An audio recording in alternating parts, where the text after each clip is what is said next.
How to withdraw money from Epicgames. Hello everyone, welcome back to another video. In this video, we're going to be talking about withdrawing money from Epicgames in the easiest, most simplest way possible. Now, basically, what withdrawing money probably means for you is, you have your separate Epic wallet, okay?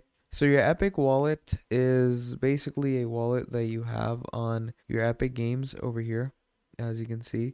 So what the Epic wallet is that you add money in this wallet, and that will obviously be your wallet in your Epic Games launcher.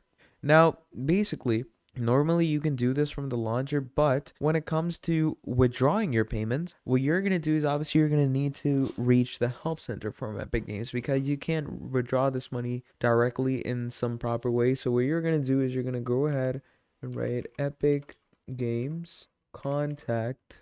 Okay, we're just going to write that, and you're going to get into technical support and customer software, because as you can see, if you have funds to your wallet, there's no proper way to transact it out of here. Okay, so again, you're just going to go over to the Epic Games technical support. Over here, what you're going to do is you're going to go ahead and you're going to put in a request by yourself. Okay, if it doesn't give you a request, you can obviously go ahead and create some type of new request for yourself. So yeah, basically from there, just add in a request telling people that, hey, can you withdraw my money? And they're gonna, reply to you, and you should be good to go. Yeah, that's about it. Thank you for watching, and I will see all of you next time. Goodbye.